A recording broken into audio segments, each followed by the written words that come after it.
Friends, welcome to our YouTube channel. अभी आप देख रहे हैं ऑफिस टॉक्स। हमारे साथ एज यूजुअल हमारे दो फ्रेंड है, सुप्रीत और नीरज। हाय दोस्तों।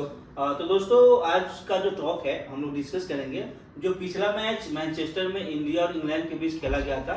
उसमें आप देखेंगे तो जो लास्ट 10 मिनट में जो ड्रामा हुआ था मैनचेस्टर के जो लास्ट 5 डे, उस ड्रामे के बारे में जो भी बेन स्टोक्स ने वहाँ पे जो जडेजा है वाशिंगटन सुनील को बोला था कि आप लोग हैंड शेक कीजिए और मैच को खत्म कीजिए।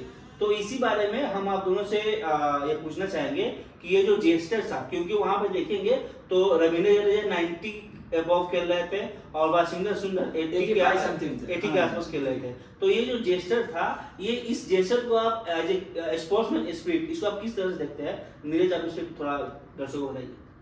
जी, मैं कुंदन आपको बताना चाहूंगा कि वो उस दिन का जो वाकया है 5th मैच का, ये कहीं से भी सराहनीय नहीं है। ये क्रिकेट जो स्पोर्ट्समैनशिप हम बोलते हैं, उसको कहीं से भी ये प्रतीक ग्रीन लाइट नहीं देता। वो बिहेवियर जो था बेन स्टोक्स का, जो ग्राउंड पे दिखा रहे थे, और वो बिहेवियर एग्रेशन के कारण उनका दिख रहा था। वो एग्रेशन था उनका कि वो इस गेम, जीता हुआ गेम को वो हार रहे थे।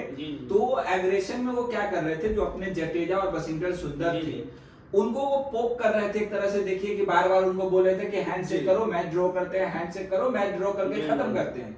ये कहीं से भी हम नहीं चाहेंगे कि बेन स्टोक्स एक अच्छा खिलाड़ी है, वो आप लोगों को पता है, उनका नाम है, वो लेजेंड है। बट लेजेंड हो के एक ऐसा तुच्ची हरकत उसको बोल सकते हैं, तुच्ची हरकत जो वो कल कर रहे थे, वो कहीं से भी सराहनीय है। उनको भी सोचना चाहिए। एक प्लेयर आपका 90 के आसपास खेल रहा है और एक प्लेयर आपका 80 के आसपास खेल रहा है। देखेंगे तो जडेजा का लगभग 5th सेंचुरी था, बट सुंदर का ये मेजर सेंचुरी था, फर्स्ट सेंचुरी। तो यहाँ पे तो मैच का कोई नतीजा नहीं है, 5 ओवर गेम मुश्किल से होता, आप मैच कर देते ही बिना मतलब का ड्रामा करने का शुरू जरूरत नहीं था। बिल्कुल। देखिए कुंदन, वही जैसा नीरज ने बताया कि बेन स्टोक्स एक बहुत ही बड़े प्लेयर हैं जी, और उन्होंने जो लास्ट मोमेंट में all of the sudden like century से पहले कि आप हैंडशेक कर लो और मैच को खत्म करो यहीं पे, ये थोड़ा सा उनके फ्रस्ट्रेशंस को दिखाता है। जी, बिल्कुल सही कि जीता हुआ मैच और जिस तरीके से 0-2 डाउन इंडिया का था और वहां से मैच को ड्रॉ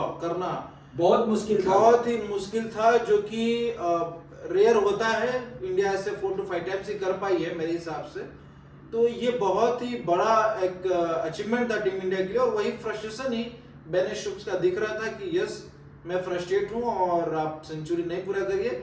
और डेफिनेटली ये है कि ये स्पोर्ट्स अच्छा, बिल्कुल। मैं वही जैसे कुंदन आपको बोला कि फ्रस्ट्रेशन निकाल रहे थे, बट आप ये भूल गए थे कि आप जहां फ्रस्ट्रेशन निकाल रहे थे वो प्लेस आपके लिए राइट नहीं है फ्रस्ट्रेशन का। क्योंकि अगर मैं इंडिया के प्लेयर्स के बारे में बात नहीं करता हूं कि उनका 90 रन पे थे, 100 रन पे, अगर वहीं पे बेन स्टोक्स के टीम का कोई प्लेयर अगर वो 90 रन और 80 रन पे रहते तो क्या बेन स्टोक्स मतलब बोलते कि हैंडशेक कर लो?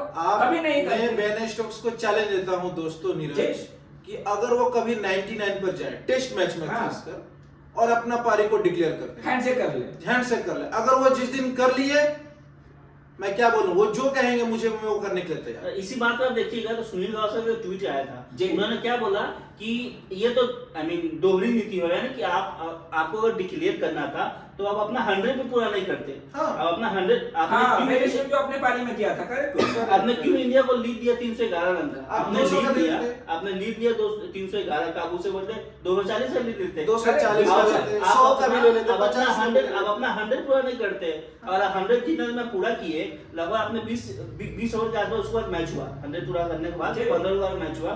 15 ओवर आपको एक्स्ट्रा मिलता है आपके जो बॉलर है उसको बॉलिंग करने के लिए, और 15 ओवर में हो सकता है कि 70-80 रन बन गए होंगे। ये सुनील गावस्कर ने ये ट्वीट इसलिए किया क्योंकि बेन स्टोक्स, आप एक और चीज सुनेंगे, वो बोले थे कि मेरे बॉलर थक गए और उन्होंने जो रूट से बॉलिंग करवा रहे हैं, और एक और हैरी ब्रूक बॉलिंग कर, और वो ये बॉलिंग उनको देके ये साबित करना चाहते थे कुंदन कि इंडिया का जो बैटर सेंचुरी बनाया है वो कमजोर बॉलर के अगेंस्ट में बनाया है। तो एक तरह से समझिए उनका बहुत दोहरा नीति था बेन स्टोक्स का, अगर आप देखेंगे। और उन्होंने जो स्टॉप माइक में जो वॉइस रिकॉर्ड हुआ उसमें उन्होंने बोला कि तुम क्या, जडेजा को उन्होंने बोला कि तुम क्या चाहते हो, कि तुम अपना जो 100 है वो हैरी ब्रूक और जो रूट के अगेंस्ट बनाना चाहते हो। और एक चीज और आपको याद होगा, जो मैं देखा था बेन स्टोक्स ने जडेजा को पोक क्या चीज बोलकर कर रहे थे सुप्रीत, जडेजा ने बोला कि मैं 100 के करीब हूँ, मैं 100 बनाऊंगा, उसके बाद ही कुछ प्लान्स करेंगे। तो उन्होंने बोला जडेजा ये नहीं बोला, जडेजा बोला कि टीम मैनेजमेंट का डिसीजन है, टीम हाँ, मैनेजमेंट का जो डिसीजन हो जाएगा, बट टीम मैनेजमेंट अगर वहां पे ड्रिंक्स हुआ तो ड्रिंक्स में जो ड्रिंक्स लेके आते हैं, उन्होंने संकेत आया था वहां से जो मैसेज आया था, उन्होंने बोला गया था नहीं आप दोनों 100 पूरा कीजिए, उसके बाद ही हैंडशेक होगा। नहीं, लेकिन जो नीरज जो आपने बात बोला ना कि जो एंडी ब्रुक्स या मतलब जो पार्ट टाइम बॉलर्स जो बॉलिंग करा रहे थे, मैं उनका कॉन्फ्रेंस देख रहा था तो उन्होंने बताया कि मैं इसलिए करा रहा था कि मैं रिस्क नहीं लेना चाह रहा था, जो मेरे मेन बॉलर हैं वो 5वें मैच से पहले चोटिल ना हो जाए। जी, मतलब ग्राउंड पे कुछ और बोलना, ग्राउंड के बाहर कुछ और बोलना, पूरी तरीके से बेन स्टोक्स अपनी मानसिकता देखिए वही था कि बेन स्टोक्स से गलती हो गई थी, उसको वो छुपाने के लिए मल्टीपल पूरा रायता फैला रहे हैं, वो अभी पूरा रायता फैला रहे हैं। एक सिंपल अगर आप ये भी देखेंगे ना कि जब मैच खत्म हो गया, उसमें कैप्टन का प्रेस कॉन्फ्रेंस हुआ, उसमें बेन स्टोक्स क्या बोल रहे हैं कि मैं उनका कहने का मतलब ये है कि मुझे लगा कि मैं यही सोचा कि इंडिया ने अपना पूरा हार्ड वर्क कर लिया है, तो यहाँ पे मैच को उन्होंने बचा लिया है, हमारी जो बॉलर है वो पूरी तरह से थक चुके हैं। हमारे जो बेन से बोल रहे थे डॉसन के जो गेंदबाज है, स्पिन बल्लेबाज है, उन्होंने लगभग आपका देखेंगे तो 35-40 ओवर के आसपास गेंदबाजी की, वो भी थक चुके हैं। तो ये बोल रहे थे कि मैं नहीं चाहता हूं कि मेरा फ्रंट लाइन बॉलर जो है आपका नेक्स्ट मैच में इंजर्ड जाए, थके हुए जाए, ये वो बोले। बट वो पिच पे आप जो ग्राउंड में जो बोले, आई मीन जो आपने प्रेस में बोला, ये पूरा वो लिपापोती कर रहे हैं ना, पूरा रायता पॉलिशबाजी चल रही कि आपसे गलती हुई, उस पे देखा कि लोगों का गुस्सा भड़क रहा है, तो आप उसके अगेंस्ट में नई नई चीजों को ला रहे हैं। जैसे उन्होंने, मैं बताऊं, जडेजा को बोल रहे थे कि अगर आप सेंचुरी के लिए खेल रहे हो तो आपको स्टार्टिंग से फास्ट खेलना चाहिए। आप बताइए जिस सिचुएशन में जडेजा और वशिंगटन सुंदर बैटिंग कर रहे थे, वो सिचुएशन कहीं से भी ये दर्शाता है कि वो तेज बैटिंग करेंगे? बिल्कुल नहीं। हमको इंडिया को जिताना था, वो इंडिया को जिताना था, मैच बेन स्टोक्स से ये हालत हो गया नीरज की, जैसे कहावत है ना, ये झूठ को छिपाने के लिए हजार झूठ वही काम कर रहे हैं मेरे दोस्तों। अभी बेन स्टोक्स पूरा झूठ पे झूठ बोले जा रहे हैं, और कहीं ना कहीं इससे उनका जो टीम प्लेयर का जो कॉन्फिडेंस है वो लूज होगा, और 5वीं मैच इंडिया बहुत अच्छे तरीके से जीतेगी और ये टेस्ट मैच। वही बोलूंगा सुप्रीत, इंडिया का जो बैटिंग ऑर्डर है वो इंग्लैंड को पूरा हिला के रख दिया। चौथे जो टेस्ट था, इंडिया को पूरा हिला, इंडिया का बैटर इंग्लैंड को हिला दिया था। इंग्लैंड सोच रहे थे कि हम इस मैच को इजीली जीत रहे हैं। स्टार्टिंग का 2 विकेट वहां पे ले लिया। अगर देखेंगे तो सुमन गिल जो लंच से पहले आउट थे, उस पर इनका पास क्या था, जडेजा सुंदर, उस पर टेलर, ऋषभ पंत भी छोटे थे हमारे। कि बेन स्टोक्स का फ्रस्ट्रेशन मैं आपको बता दूं सुप्रीत, रियली था। बेन स्टोक्स अपने चोट में बॉलिंग कर रहे थे अपने टीम्स को जिताने के लिए। चोट में उन्होंने विकेट भी लिया, बट फिर उसके बाद उनका फेलियर दिखने लगा कि अब तो हम फेल हो गए, हमारे कोई बॉलर काम नहीं आ रहा, हमारा कोई स्ट्रेटेजी काम नहीं कर पा रहा। वही उनका फ्रस्ट्रेशन था कुछ उसी बेन स्टोक्स। इसी जैसे कि आपने बताया कि बेन स्टोक्स ने जडेजा को ये बोला कि तुम अपना जो 100 है अर्लियर कर लेते, फास्ट कर लेते, या फिर तुम अपना जो 100 है, क्या तुम जो रूट के खिलाफ या फिर हैरी ब्रूक के खिलाफ बॉलिंग करके बैटिंग करके तो बनाना चाहते हो। इसी बीच में जो इसी रिगार्डिंग एक आता है, नासिर हुसैन को जानते हो, इंग्लैंड के एक्स आई मीन कैप्टन थे, बहुत अच्छे प्लेयर। उन्होंने ये बोला कि इससे हमें कोई भी प्रॉब्लम नहीं है। ओके, ये जो प्लेयर जो थे इंडिया के, जो प्लेयर जडेजा सुंदर, वो 100 डिजर्व करते थे। उन्होंने जिस तरह से बल्लेबाजी की, जिस तरह से उन्होंने स्टार्टिंग से बल्लेबाजी की या फिर अपना इनिंग को बिल्ड किया, वो 100 डिजर्व करते थे, इससे किसी को कोई प्रॉब्लम नहीं है। बट यहाँ पे बेन स्टोक्स जो वहाँ पे जो अपना पार्ट टाइम गेंदबाज है, उनसे जो बॉलिंग करवा के स्टोक्स, क्या नाम उनका, हैरी ब्रूक से जो रूट से बॉलिंग करवा के उन्होंने अच्छा काम किया। मैं आपको यही बोलना चाहूंगा कि बेन स्टोक्स को अगर इतना ही डर था कि वो हमारे मतलब जो बॉलर नहीं है उनसे बॉलिंग पे अगर तो आप अपने फास्ट बॉलर को लगाइए, जो आपका मेन कोर बॉलर है, आप खुद बॉलिंग कीजिए, क्योंकि आपके अगेंस्ट में उन्होंने नीरज एक कहावत है कि अगर इज्जत डूब रही हो जी, तो इज्जत को बचाने के लिए कुछ इधर उधर बोला जाता है कि ये नहीं हो पा रहा है, एक्सक्यूज।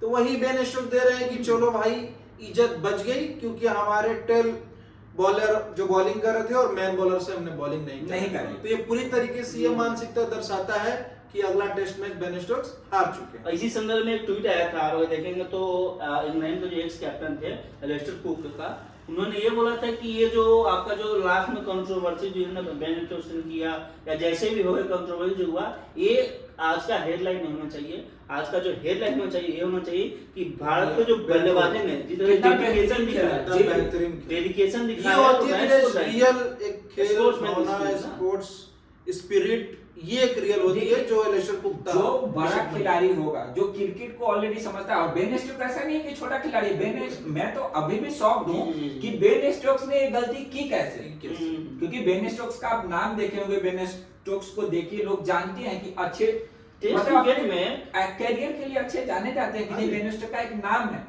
उनसे भी मिस्टेक्स कैसे हुई हम अभी तक शॉक्ड हैं। मे बी एक और पॉइंट यहाँ पे चल रहा है, मैंने सोशल मीडिया पे हर जगह पर चल रहा है कि मे बी अभी जो टेस्ट ऑलराउंडर है उसमें दो के बीच में टक्कर है, जडेजा और बेन स्टोक्स के बीच में। करेक्ट। जडेजा को देखें ना, कंटिन्यूअसली वो काफी सालों से नंबर 1 ऑलराउंडर है, ऑलमोस्ट मुझे लग रहा है कि 15 या 16 से ही है। हाँ, नंबर 1 ऑलराउंडर है और सेकंड पे आता है बेन स्टोक्स। तो क्या बेन स्टोक्स का ये प्लान था कि अगर जडेजा अगर शतक मार लेगा तो हमसे आगे निकल जाएगा, या फिर इस तरह का? देखिए अगर इस तरीके का अगर बात बेन स्टोक्स सोच रहे होंगे तो भाई ये इंडिया का प्लेयर है, ये अंगद की तरह पैर जमा के खड़ा हुआ है, वो हिलेगा नहीं। देखिए अगर बेन स्टोक्स के मन में अगर ये सवाल आ रही है तो that means Ben Stokes India के बल्लेबाज से डर रहे हैं, और ये डर बेन स्टोक्स को होना जरूरी है हमें, क्योंकि हमें 5th जो मैच है वो जीतना है। इसी बीच में सुब्रीत आपको आप दर्शकों को बताइए इसके रिगार्डिंग अश्विन का क्या ट्वीट है, इसके बारे में अश्विन क्या बोल रहे हैं? जो हमारे जो लोकल बॉय चेन्नई से जो बिलोंग करते हैं, तमिलनाडु से जो खेलते हैं, अश्विन जी, और सभी लोग जानते हैं वो कितने बड़े टेस्ट प्लेयर हमारे लिए कितना बड़ा काम कर चुके हैं और वो रिटायर हो गए। देखिए अश्विन ने यही कहा था कि डबल स्टैंडर्ड यहाँ बेन स्टोक्स खेल रहा है। जी। एक तरफ आप हैंडशेक करने के लिए जाते हैं, आप ये दिखाते हैं कि मैं एक स्पोर्ट्स पर्सन हूँ और एक स्पोर्ट्स स्पिरिट शो कर रहा हूँ कि लोगों से मैं हैंडशेक कर रहा हूँ, और दूसरी तरफ आप ये भी मन में सोच रहे कहीं ना कहीं उसका सेंचुरी ना हो। जी। तो ये डबल स्टैंडर्ड मेरे हिसाब से अश्विन ने बहुत, इस दोनों के जो डिफरेंस में हैंडशेक और सेंचुरी के जो बीच में उन्होंने ये जो स्टेटमेंट दिया है, काफी सोची समझी एक स्टेटमेंट है, और ये दिल को छू जाने वाली है कि आप एक तरफ वो कहावत है ना कि हाँ भाई तुम आगे चलो और हम पीछे से तुमको धोखा दे रहे हैं, तो वही बात है नीरज। और ये जो डबल स्टैंडर्ड की बात अश्विन ने कहा, उसके पीछे एक और भी रीजन है। जब आप देखेंगे मैच खत्म हुआ, हैंडशेक हुआ, गेम ओवर हुआ, तो जब सारे प्लेयर जा रहे थे, जडेजा की जब बारी आई हैंडशेक करने के, बेन स्टोक्स ने उनको इग्नोर किया, बेन स्टोक्स ने जडेजा से हैंडशेक नहीं किया। बहुत ही गलत। तो ये मतलब क्या दर्शाता है कि आप एक टीम को, इंग्लैंड टीम के कैप्टन है, आप इतने अनुभवी खिलाड़ी हैं और आप इतनी तुच्ची हरकत करते हैं। और बेन स्टोक्स देखा है, बेन स्टोक्स को तो ऐसा करना चाहिए, वहां पे एक दरियादिली दिखाना चाहिए कि हाँ, अगर आप देखेंगे तो बेन स्टोक्स कहीं ना कहीं जडेजा और बेन स्टोक्स दोनों बहुत अच्छे फ्रेंड हैं, क्योंकि दोनों एक ही फ्रेंचाइजी से खेले हुए हैं। ओके, तो दोनों बहुत ही फ्रेंड है।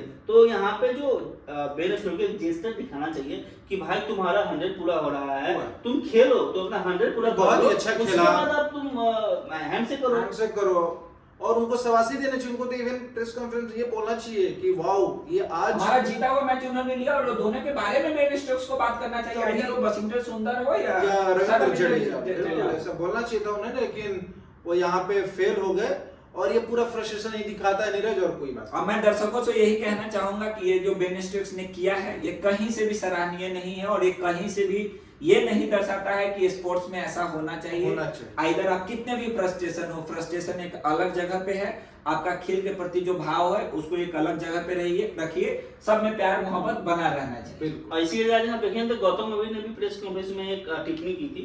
उन्होंने ये बोला था कि अगर कोई बल्लेबाज, कोई भी देश का बल्लेबाज हो, आप अगर कोच है, अगर आप हेड कोच है, कोई भी देश का कोच हो, कोई भी देश का मैच हो, और कोई बल्लेबाज आपका 90 पे हो या 80 पे हो, तो अगर आपके पास ओवर बाकी है, वहां से ड्रॉ करने का चांसेस है, तो वहां पे आप चाहेंगे कि मैं, गौतम ने बोला, मैं ये क्यों चाहूं कि मेरा जो बैट्समैन है 100 नहीं मारे। करेक्ट, उनका भी सही है। आप अगर लास्ट में देखेंगे कुंदन, तो ब्रायन लारा ने क्या किया था, 400 रन बनाने के लिए उन्हें 4 दिन खेले गए ना। जी। तो वहां पे क्या सामने वाली जो टीम थी वो हैंडशेक करिए या उनकी सराहना ही हुई। ब्रायन लारा ही इकलौते ऐसे प्लेयर हैं जिन्होंने 400 रन मारे, तो उनकी सराहना हुई ना कि बंदा ये 4 दिन तक खेल गया, ये डिजर्विंग है इस चीज के लिए। तो दर्शकों वही बात है, वहां पे जो भी अच्छा करे, आप नॉर्मल लाइफ हो, क्रिकेट हो, कहीं भी हो, आप अगर जिसको सम्मान देने की बात आती है वहां को सम्मान करना चाहिए।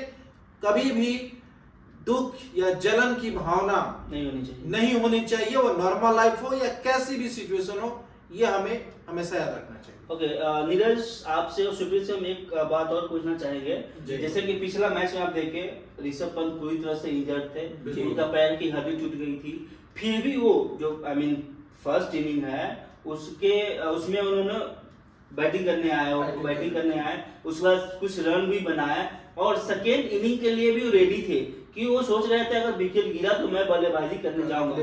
ये जो डेडिकेशन है, ये जो गेम के लिए अवेयरनेस है, अपने कंट्री के लिए अवेयरनेस है, अपना सब चीज झोंक दे रहे हैं मैच को बचाने के लिए, इस डेडिकेशन को आप कैसे लेते हैं?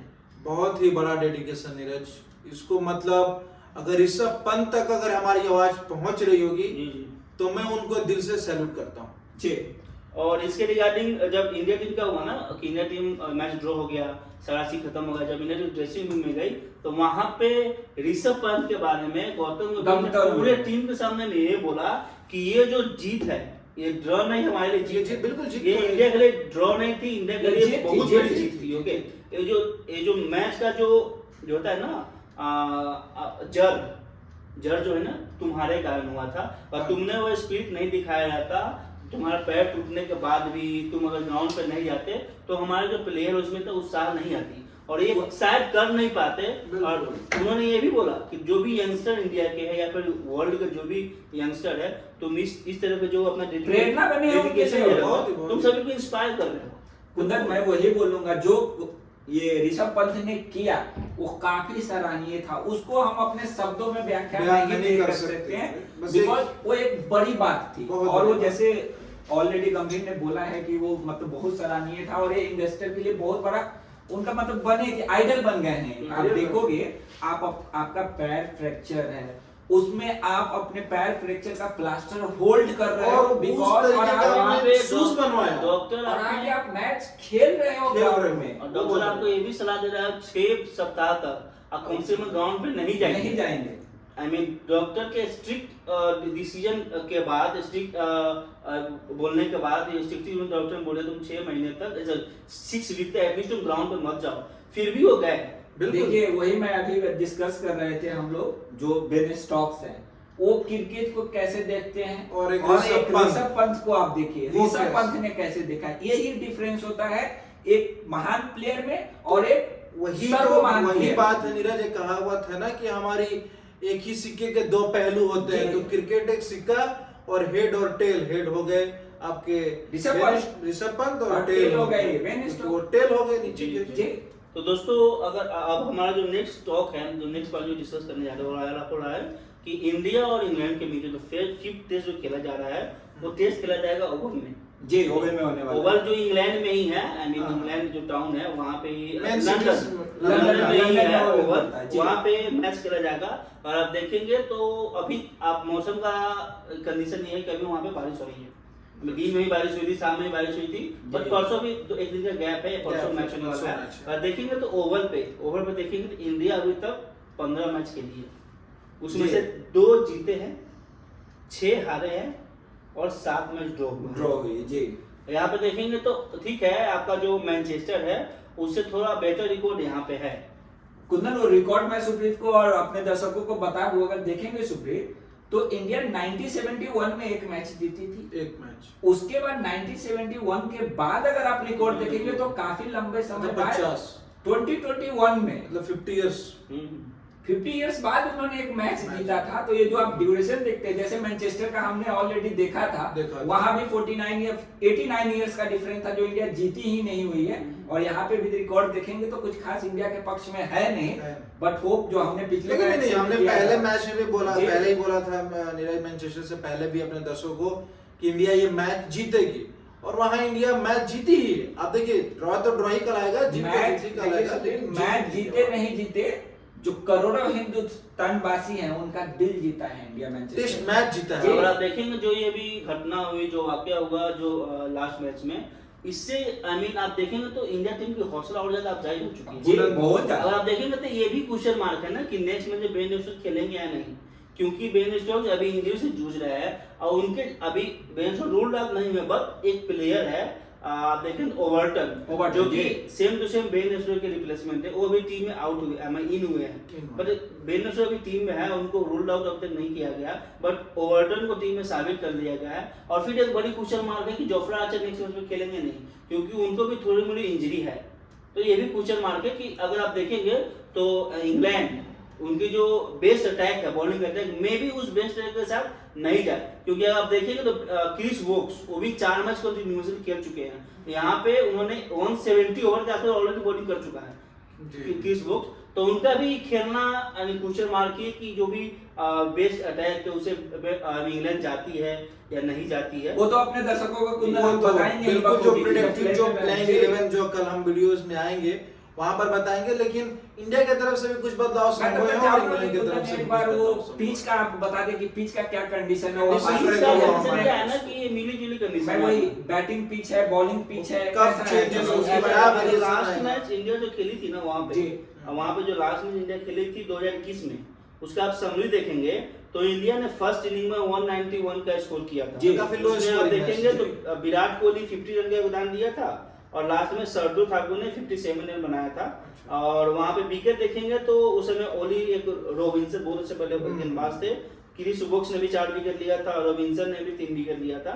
इस फर्स्ट मैच में देखेंगे तो लगभग फास्टर जो भी फास्टर बॉलर है उन्होंने विकेट लिया था। मैंने भी शुक्रिया कुछ रिकॉर्ड्स पढ़े थे उस ग्राउंड पे, तो जहाँ पे हमें दिखाई दे रहा था कि 2-3 दिन तक ग्राउंड जो है बैटिंग ग्राउंड रह रहा है, बैटर का सपोर्ट कर रही है फास्ट बॉलर पे, और लास्ट डे में जाके आप देख रहे हैं तो वो स्पिनर के लिए काफी हेल्पफुल हो जा रही है। देखिए नीरज, हमको तो ऐसा लग रहा है कि ये जो पिच बनाएगी इंग्लैंड, वो हमको जैसा उम्मीद लग रहा है हमें वो थोड़ा तेज ही बनाएंगे, क्योंकि तेज बॉलर अटैक है, तेज बॉलर अटैक है। वो जानते हैं कि अगर हमने स्पिन ट्रैक बना दिया और उन्होंने कुलदीप यादव को टीम में ला दिए तो हमारी सुपड़ा साफ। अगर आप देखेंगे तो उसी मैच में जो फर्स्ट इंडिया 191 का स्कोर किया था, उसके जवाब में फर्स्ट इनिंग में इंग्लैंड ने बनाया था 219 रन। तो काफी लो स्कोरिंग मैच ही है। हाँ, अगर आप देखेंगे तो इस मैच में सेकंड जो फर्स्ट बैटिंग की टीम है उसमें उनके तरफ से सिर्फ ओली पोप जो 80 रन बनाए थे और क्रिस वोक्स ने लास्ट में आके फिर 60 रन बनाया था। और इंडिया की तरफ देखेंगे तो उमेश यादव 3 विकेट, बुमराह 2 विकेट लिए थे। फिर लास्ट में देखेंगे तो जो आपके रवींद्र जडेजा स्पिनर है उन्होंने 2 विकेट लिया था। और सेकेंड इनिंग जो इंडिया बैटिंग किया था उसमें शानदार बल्लेबाजी करते हुए इंडिया ने, और आप देखेंगे 466 रन बनाए थे सेकेंड इनिंग में। वहां पे आप देखेंगे तो इंडिया की तरफ से रोहित शर्मा जो कि 256 बॉल में 127 रन की पारी जी, बहुत अच्छा। उसके अलावा देखेंगे आप तो, और मेरे हिसाब से वही रोहित शर्मा का लास्ट टेस्ट सेंचुरी है, उसके बाद उन्होंने नहीं किया था, उन्होंने किया था इंडिया में शायद नहीं किया था। और उसके बाद देखेंगे तो चेतेश्वर पुजारा ने 61 रन का योगदान दिया था। और लास्ट में देखेंगे तो ऋषभ पंत और शार्दुल ठाकुर ने बहुत अच्छा इनिंग खेली थी 50 रन का और 60 रन का। मतलब तो यहाँ पे ओवरऑल अपना ठकुराई दिखाए हैं। ओवरऑल देखेंगे तो इंडिया इस मैच को 157 रन से बीट की थी जो लास्ट इंग्लैंड में। इस बार भी क्या उम्मीद करते नीरज, इंडिया जीत रही है ओवल? देखिए वही पिछले में भी आपने मैनचेस्टर वाले में भी सुप्रीत बताया था हमें कि जो इतिहास नहीं रचा था इंडिया रचने वाली थी, बट सम टाइम होता है अपने बैटिंग शॉर्टर है हमारे जिस दिन अगर आपका क्रिकेट जिस दिन बुरा दिन निकल गया जैसे, बट हमें लगता है ये जो सीरीज है ना इंडिया ड्रॉ कराएगी। बिल्कुल, वो लास्ट मैच जीतने नहीं देगी, लास्ट मैच जीतना इंडिया जीतेगी और ये सीरीज हम ड्रॉ होते देखते हैं। जो नेक्स्ट जो मैच होने वाली है ओवल में वहां पे बारिश का बहुत ज्यादा संभावना है, तो तेज गेंदबाज की हमको लग रहा है कि संभावना है। तो हम तो यही प्रेडिक्ट करेंगे कि इंडिया लास्ट वाले मैच जीते और ये सीरीज हो जाए ड्रॉ। और हम लोग WTC पॉइंट में भी थोड़ा तो यही है कि इंडिया मैच हर हाल में जीतनी चाहिए इंडिया को जीतना है, मैं वही बोल रहा हूं। बट ये जो पिच है, पिच को एक चीज और मैं आपको दर्शकों को बताना चाहूंगा, जो लास्ट टेस्ट मैच यहाँ इंडिया खेली थी इस ग्राउंड में वो था WTC 2023 का फाइनल। वहां पे इंडिया ऑस्ट्रेलिया से 209 रन से हार गई थी। देखिए वो जो WTC जो फाइनल जो इंडिया 2 हारी है नीरज, देखिए लोग बताते रहते हैं कि क्या WTC फाइनल एक मैच से डिसाइड होना चाहिए। अभी ये मुझे नहीं समझ में आता कि वो क्यों एक ही मैच ले रखा गया है। एटलीस्ट आप 3 मैच रखिए ताकि एटलीस्ट एक फाइनल में भी एक टेस्ट है ना, तो एक रियल फाइट हो। आप देखिए, आप अगर इंग्लैंड सपोज वो एशियन पिच पर सोते हैं, अगर इंग्लैंड आती है या ऑस्ट्रेलिया आती है, न्यूजीलैंड आती है, डेफिनेटली अगर हम स्पिनर पिच बना दिए और डेफिनेटली वो खत्म हो जाएंगे। उसी तरीके से अगर हम फॉरेन पिच पे अगर खिला रहे हैं, इंग्लैंड में ही जी, अपना जी। WTC फाइनल कराते हैं जनरली कुंदन, तो वहां पे भी मेरे हिसाब से 2 या 3 मैच का तो रखना चाहिए फाइनल। एक मैच से आप किसी भी टीम को प्रिडिक्ट नहीं कर सकते कि ये टेस्ट के लिए बदसाहत कायम नहीं है।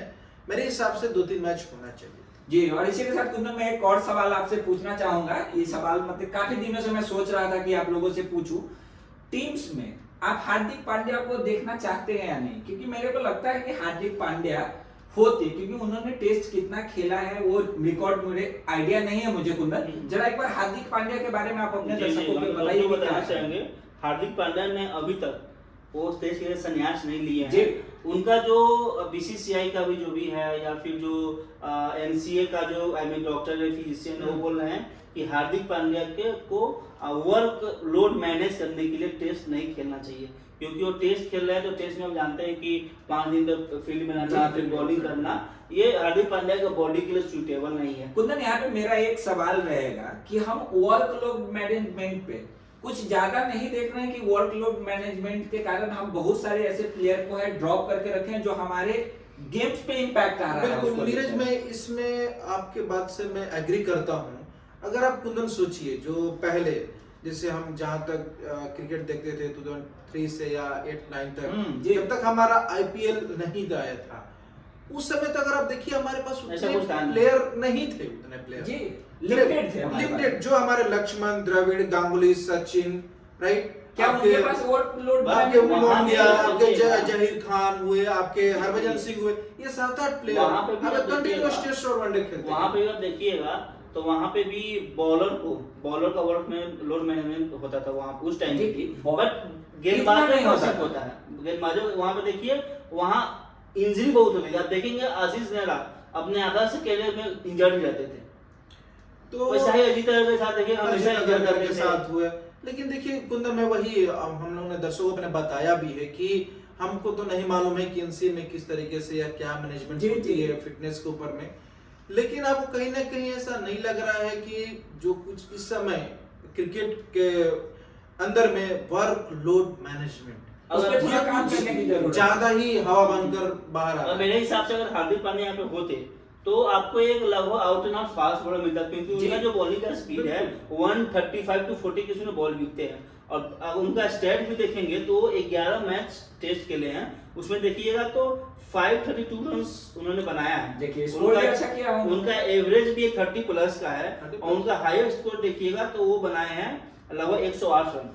और उनका बॉलिंग का भी स्टैट आपको मैं बता दूं, उन्होंने 11 और ये शायद इन्होंने सेंचुरी न्यूजीलैंड के खिलाफ आई थिंक न्यूजीलैंड या श्रीलंका के तो खिलाफ उस समय नीरज मैं बता दूं आपको, इनको कपिल देव का एक रिप्लेसमेंट माना जा रहा जी, था। जी। देखिए हमारे इंडिया में अगर आपने 1 या 2 मैच बेहतरीन खेल दिया, अब वो कहीं ना कहीं किसी न किसी प्लेयर से कंपेयरिंग शुरू हो जाती है। हार्दिक पांड्या अगर आप देखेंगे सुप्रीत, तो हार्दिक पांड्या एक ऐसे खिलाड़ी हैं, वो मंझे हुए खिलाड़ी हैं। बिल्कुल। आप उनको किसी भी फॉर्मेट में अगर देखेंगे तो उनका कंट्रीब्यूशन गेम के प्रति, जो उनका कंट्रीब्यूशन और ग्राउंड पे उनका एक्टिवनेस जो रहता है, बहुत मेरे को काफी प्रभावित करता है हार्दिक पांड्या का गेम। आप देखेंगे तो अभी जो भी इंडिया के पास ऑलराउंडर है सारे में बेहतरीन बल्लेबाज हार्दिक पांड्या हो सकते जी। थे। उनका बॉलिंग का स्टैट आपको मैं बताना चाहूंगा, दर्शकों को बताना चाहूंगा, उन्होंने 11 मैच खेला, उसमें उन्होंने 17 विकेट लिया था। विकेट भी अच्छा खासा उनका देखिएगा, और उनका जो हाईएस्ट विकेट है, हाईएस्ट बेस्ट बॉलिंग है वो आपका है 28 रन देगा 5 विकेट। तो क्या मतलब नीरज, इतनी बड़ी जनसंख्या, इतना हमारा IPL, डोमेस्टिक,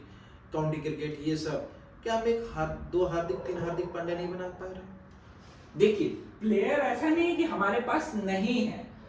हमने ऑलरेडी डिस्कस किया था सुप्रीत, आपको याद होगा कि हम फाइंडिंग नहीं कर पा रहे हैं, बिल्कुल। हम लोगों को मतलब ला नहीं पा रहे हैं, क्योंकि ऑलरेडी इतने सारे प्लेयर्स हमारे पास हैं। हम उसी प्लेयर्स के ऊपर टाइम देंगे, उनका जो वर्कलोड मैनेजमेंट है, हमारे पास फिट प्लेयर है जो ऑलरेडी हमारी टीम में काफी fit player, fast bowler already available हैं। हम उसके फिटनेस के ऊपर ध्यान दें, उनके टीम में वो ज्यादा से ज्यादा टाइम हम उनको कैसे खिलाएं, उसके ऊपर इंडिया टीम को ऐसा काम नहीं है करनी कि चाहिए। कोई एक फास्ट ऑलराउंडर इंडिया ग्रूम नहीं कर रही जी। है। इंडिया ने ग्रूम किया है, आप देखिए काफी है। नीतीश रेड्डी को भी ग्रूम किया है, बट इंजरी हो गई इसमें तो कोई कुछ कर नहीं सकता। इंजरी तो अपने हाथ में है भी नहीं नहीं है। और उस पे देखिए, कभी मैं ये किसी का नहीं कर रहा कंट्रोल हूँ कि नहीं। इंजरी, या फिर मैं ये जानना चाहता हूँ कि जो भी टीम मैनेजमेंट है, आप जितना ज्यादा हो सके आप फाइंडिंग्स करिए। रिप्लेसमेंट के तौर पे हमेशा एक प्लेयर आप रेडी रखिए, क्योंकि आपके पास प्लेयर की कमी नहीं है। तो वहाँ पे रिप्लेसमेंट तो वहाँ पे है हार्दिक और जो हार्दिक प्लेयर है जैसे कुंदन नीतीश कुमार रेड्डी थे, फिर आप सरुण ठाकुर भी अच्छा नहीं, सरुण ठाकुर खराब बल्लेबाजी करते हैं, खराब गेंदबाजी करते हैं, वो ठीक है। अब कमिंग बैक टू कुंदन, एक क्वेश्चन पे और आते हैं कि आपको क्या लगता है कि ये जो अपना 5 मैच होने वाले हैं, इस पे बुमराह के ऊपर क्वेश्चन मार्क है या बुमराह यहाँ पे अभी सूत्रों के जो भी प्रेस रिलीज हुआ उसमें बताया गया है कि बुमराह ऐसे स्टार्टिंग में जो बताया गया, तो उसमें बताया क्लियरली मेंशन किया था कि बुमराह जो है पूरा मैच नहीं खेलेंगे, वो ज्यादा मैच खेलेंगे, 3 मैच खेलेंगे। तो 3 मैच तो ऑलरेडी यहाँ पे खेल चुके हैं। लास्ट में जो डिसाइसिव मैच है वहां पे बुमराह को किसी हाल में खेलना पड़ेगा। बट जो टीम मैनेजमेंट है उन्होंने जो उन्होंने क्या बताया कि 24 आवर के अंदर ये डिसीजन ले लिया जाएगा कि नेक्स्ट मैच में। देखिए मेरे हिसाब से बुमराह खेलेंगे, मेरे हिसाब से भी चाहिए, क्योंकि बुमराह अगर देखेंगे तो बेन स्टोक्स उतनी बड़ी, अब देखेंगे बेन स्टोक्स पूरा थाई जो है ना मांसपेशियां पूरा खींच चुका है, फिर भी अगर नेक्स्ट मैच खेलते हैं तो बुमराह क्यों नहीं खेल सकते? खेल सकते हैं। नहीं, मैं वही बोला, बुमराह के लिए लास्ट मैच इसलिए भी जरूरी है क्योंकि इंडिया को ये मैच जीतना बहुत ही जरूरी है, और इसके बाद इंडिया को गैप है ना, इसी वजह इंडिया को बहुत मैच खेलना नहीं है ना।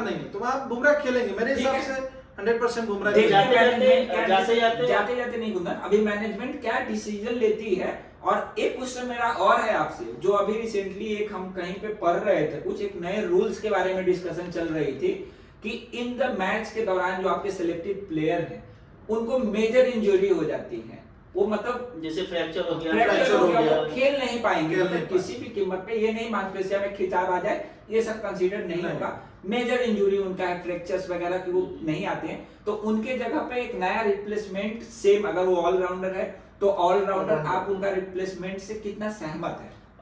इसमें भी एक बहुत बड़ा कंट्रोवर्सी हुआ था जी, बताइए।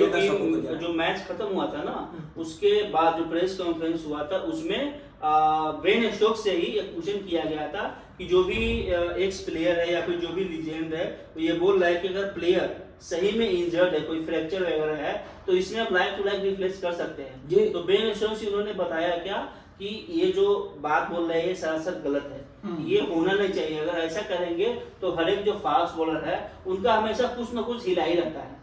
नहीं, तो यही तो मेजर इंजरी, जैसे आपने कंसीडर किया फ्रैक्चर हो जाए, अब उनका सर फट जाए, तो वैसे इंजरी उसमें भी एक कैरेक्टेरिया बनाया जाए कि जिस कैरेक्टेरिया में ये चीज एप्लीकेबल है। इसमें बेन ने बताया कि ऋषभ पंत का जो हुआ है वो सही है, वो मैच नहीं खेले, बट इसका कोई रिप्लेसमेंट। देखिए मतलब नीरज, मेरे हिसाब से तो बेन स्टोक्स कीड़ी कर रहे हैं, वो अलग लेवल पे थोड़े जा रहे हैं, चीजों को समझ नहीं रहे हैं, मेरे को लग रहा है। दोस्तों को बताना चाहेंगे कि आईसीसी जो है ना ये रूल इंप्लीमेंट करना चाह रही है। ऐसा देखेंगे तो डोमेस्टिक में जितना भी कंट्री है उसके डोमेस्टिक जो क्रिकेट होता है उसमें अभी रूल अप्लाई किया गया है कि हाँ ये जो रिप्लेसमेंट है, अगर कोई भी फ्रैक्चर होता है उसमें लाइक टू लाइक रिप्लेसमेंट मिलेगा। और वो सारा चीज देख के ही बाद में मे भी अक्टूबर देख लीजिए या फिर नेक्स्ट ईयर, आई मीन कुछ दिन में ये इंटरनेशनल में भी ये नियम आ गया। इससे पहले देखेंगे तो कंकशन का भी सब्स्टिट्यूट नहीं था। हाँ, इससे पहले देखेंगे तो कंकशन का भी सब्स्टिट्यूट नहीं था, बट अभी डाला गया है इसका कंकशन का सब्स्टिट्यूट। ओके, तो दोस्तों जाते जाते इसी साथ अपने टॉक को खत्म करते हैं, बट जाते जाते आप दोनों से हम ये मशवरा लेना चाहेंगे कि इंडिया जो नेक्स्ट मैच में जाएगी उसमें इंडिया का कॉम्बिनेशन क्या होना चाहिए। 3 जडेजा, वाशिंगटन, कुलदीप और 3 फास्टर, कैसे आप नेक्स्ट मैच में देखते हैं? करेक्ट कुंदन, जैसे आपने बोला कि हम कुलदीप को देखते हैं, जडेजा को देखते हैं, सुंदर को और वाशिंगटन सुंदर को टीम में देखते हैं। रहेंगे ना दोनों, जडेजा वाशिंगटन दोनों रहेंगे तो 7 नंबर तक की प्योर बैटिंग होंगे। उसमें कुलदीप यादव बैटिंग कर लेते हैं। कुलदीप यादव को तो मैं लास्ट मैच जो 5th मैच में है उसमें 200% चाहिए हमें लास्ट मैच। जैसे आपने ऑलरेडी ग्राउंड्स के बारे में बताया, पिच का कंडीशन, स्पिनर को सपोर्ट करने वाले हैं, तो हमको कुलदीप यादव वहां पे चाहिए। जी।